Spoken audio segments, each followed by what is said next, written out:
ಎಲ್ರಿಗೂ ನಮಸ್ಕಾರ. ನಾನು ಚಂದ್ರಾಬಾಯಿ. ಎಲ್ಲರೂ ಹೇಗಿದ್ದೀರಾ? ಎಲ್ಲರೂ ಚೆನ್ನಾಗಿದ್ದೀರಾ ಅಂತ ಭಾವಿಸಿದ್ದೀನಿ. ನಾನು ಚೆನ್ನಾಗಿದ್ದೀನಿ. ವನಿತೆ ಕನ್ನಡ ವಾಹಿನಿಯ ಮತ್ತೊಂದು ವಿಡಿಯೋಗೆ ನಿಮ್ಮೆಲ್ಲರಿಗೂ ಪ್ರೀತಿಯ ಸ್ವಾಗತ. ಈ ದಿನ 900 ಸಪೋರ್ಟ್ ಕಂಪ್ಲೀಟ್ ಆದಂತಹ ಸಂತೋಷನ ನಿಮ್ಮ ಜೊತೆ ಹಂಚ್ಕೊಳ್ತಿದ್ದೀನಿ. ಪ್ರೋತ್ಸಾಹಿಸಿದಂತಹ ಎಲ್ರಿಗೂ ನನ್ನ ಧನ್ಯವಾದಗಳು. ಯಾರೆಲ್ಲ ಸಬ್ಸ್ಕ್ರೈಬ್ ಮಾಡ್ಕೊಳ್ಳದೆ ವಿಡಿಯೋ ನೋಡ್ತಿದ್ದೀರಾ, ದಯವಿಟ್ಟು ಸಬ್ಸ್ಕ್ರೈಬ್ ಮಾಡಿಕೊಂಡು ಸಪೋರ್ಟ್ ಮಾಡಿ. ವನಿತೆ ವಾಣಿಜ್ಯೋದ್ಯಮ ಆರಂಭವಾಗಿ ಸುಮಾರು 2.5 ವರ್ಷಗಳಾಯಿತು. ಇದರ ಸಣ್ಣ ಅನುಭವದ ತುಣುಕುಗಳನ್ನು ಈ ದಿನ ನಿಮ್ಮ ಜೊತೆ ಹಂಚ್ಕೊಳ್ತಿದ್ದೀನಿ.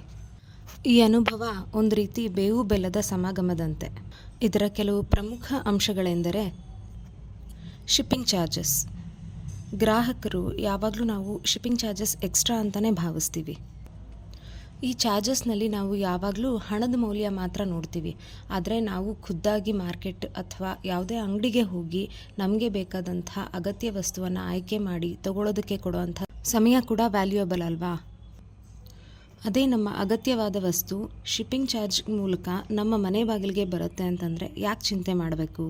ಅದು ಅಗತ್ಯ ಅಂದರೆ ಶಿಪ್ಪಿಂಗ್ ಚಾರ್ಜ್ ಕೊಟ್ಟು ತಗೊಂಡ್ರೆ ನಮ್ಮ ಅಗತ್ಯದ ಪೂರೈಕೆ ಫಟಾಫಟ್ ಅಂತ ಆಗುತ್ತಲ್ವಾ? ಎರಡನೇದಾಗಿ ಪ್ರೀಪೇಯ್ಡ್ ಆರ್ಡರ್ ಬುಕ್ಕಿಂಗ್ ಅಂದರೆ ನಮ್ಮ ಅಗತ್ಯದ ವಸ್ತುವಿಗೆ ಆರ್ಡರ್ ಮಾಡಲು ಮುಂಗಡ ಹಣ ಪಾವತಿ ಮಾಡೋದು. ಪ್ರಸಿದ್ಧವಾದಂತಹ ವೆಬ್ಸೈಟ್ ಆ್ಯಪ್ಗಳಲ್ಲಿ no cash on delivery, advance payment ಇದೆಲ್ಲ ಒಪ್ಕೊಂಡು ಕ್ಷಣ ಮಾತ್ರದಲ್ಲಿ ಆರ್ಡರ್ ಬುಕ್ ಮಾಡ್ತೀವಿ.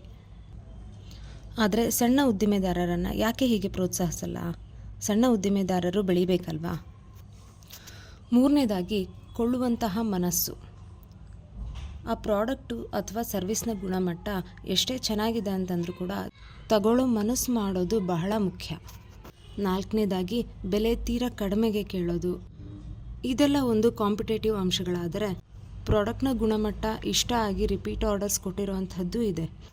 ಕೇಳೋದಕ್ಕೆ ಮುಂಚೆನೇ ಅಡ್ವಾನ್ಸ್ ಪೇಮೆಂಟ್ ಹಾಕಿ ಪ್ರಾಡಕ್ಟ್ಗೋಸ್ಕರ ಗ್ರಾಹಕರು ಕಾದಿರೋ ಅಂಥದ್ದು ಇದೆ. ಐಟಮ್ ಡೆಲಿವರಿ ಲೇಟ್ ಆದರೂ ಅಡ್ಜಸ್ಟ್ ಮಾಡಿಕೊಂಡು ಐಟಮ್ ತೊಗೊಂಡಿರೋವಂಥದ್ದು ಇದೆ. ನೀವು ನಿಮ್ಮ ಕೆಲಸದಲ್ಲಿ ಇಂತಿಂಥ ಬದಲಾವಣೆ ಸುಧಾರಣೆ ಮಾಡಿದ್ರೆ ಇನ್ನೂ ಚೆನ್ನಾಗಿರುತ್ತೆ ಅಂತ ಸಲಹೆ ಸೂಚನೆಗಳನ್ನು ಕೊಟ್ಟಿರುವಂಥವರು ಇದ್ದಾರೆ. ಹೀಗೆ ಇದೆಲ್ಲ ಸಮರಸಗಳ ಸುಂದರ ಪಯಣ ನಮ್ಮ ವನಿತೆ ಮಹಿಳಾ ವಾಣಿಜ್ಯೋದ್ಯಮ. ಈ ವಿಡಿಯೋ ಯಾರನ್ನೂ ಟೀಕೆ ಮಾಡುವ ಉದ್ದೇಶವಿಲ್ಲದೆ ಸಾಮಾನ್ಯವಾದ ನನ್ನ ಸ್ವಂತ ಅನುಭವದ ಹಂಚಿಕೆ. ನಮ್ಮ ಉದ್ಯಮದ ಪ್ರಮುಖ ಉದ್ದೇಶ ಅಂದರೆ ಯಾವ ಮಹಿಳೆಯರು ಅಗತ್ಯವಿದ್ದರೂ ನಿರ್ದಿಷ್ಟ ಸಮಯದಲ್ಲಿ ಕೆಲಸಕ್ಕೆ ಹೋಗೋಕ್ಕಾಗಲ್ವೋ ಅಂಥವರು ತಾವು ಇದ್ದ ಕಡೆಯಿಂದಲೇ ತಮಗೆ ಗೊತ್ತಿರುವಂಥ ಏನಾದರೂ ಕೆಲಸವನ್ನು ಮಾಡಿ ಹಣ ಸಂಪಾದಿಸಿ ಆರ್ಥಿಕವಾಗಿ ಸ್ವಾವಲಂಬಿಗಳಾಗಬೇಕು ಎನ್ನುವಂಥದ್ದು. ಇದಕ್ಕೆ ನಿಮ್ಮೆಲ್ಲರ ಪ್ರೋತ್ಸಾಹ, ನಿಮ್ಮ ಒಂದು ಆರ್ಡರ್, ನಿಮ್ಮ ಒಂದು ಲಾಂಗ್ ವಿಡಿಯೋ ನೋಡಿ ಕೊಡುವಂತಹ ಸಬ್ಸ್ಕ್ರಿಪ್ಷನ್ ತುಂಬ ಮಹತ್ವದ ಪಾತ್ರ ವಹಿಸುತ್ತೆ. ಈಗ ಇಂದಿನ ಕಿವಿ ಮಾತು. ದಾರಿ ನಿಂತಾಗ ಸಾಗಲೇಬೇಕು. ನಿನ್ನೆ ಹೀಗಿಲ್ಲ, ನಾಳೆಯೂ ತಿಳಿದಿಲ್ಲ. ನೀನು ನೀನಾಗಿ ಬಾಳಲೇಬೇಕು. ಧನ್ಯವಾದಗಳು. ರಾಧೇ ಕೃಷ್ಣ.